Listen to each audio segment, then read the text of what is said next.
Today is the first of 2 tribute shows to departed Foo Fighters drummer Taylor Hawkins. Today's show, according to the band's website, was to, and I quote, celebrate the life, music, and love of their husband, father, brother, and bandmate. In case you guys missed it, I've done a whole video on the life of Taylor Hawkins this morning. The link is down below. The concert was streamed on Paramount Plus in the US and Pluto TV internationally. I was able to watch some parts of it on YouTube as well, on MTV's YouTube channel, and I'm sure the full concert's already up on YouTube. So I want to go over some notes because I watched most of the show. So the supergroup Them Crooked Vultures reunited to perform their first set in 12 years. Dave Grohl's daughter Violet performed a couple of Jeff Buckley covers.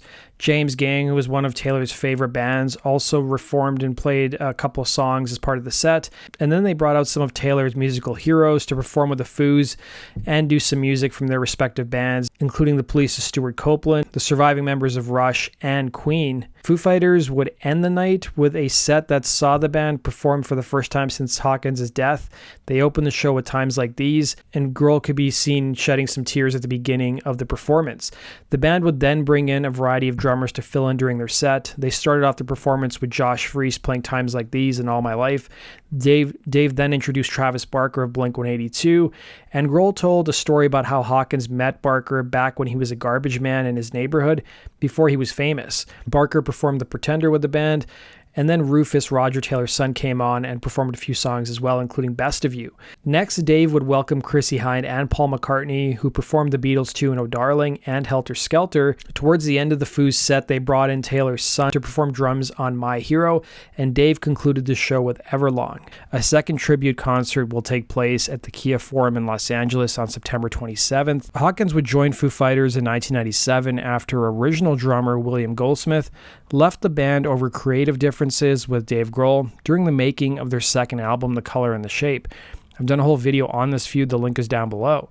Hawkins had previously played with Sass Jordan and Alanis Morissette and would meet Dave Grohl in 1995 during a festival both Morissette and the Foos were playing and instantly hit it off.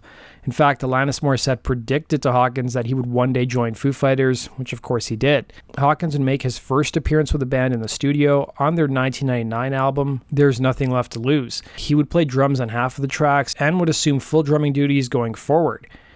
It was in 2001, while the band was promoting the album on the road, that Hawkins suffered a near-fatal overdose in the UK.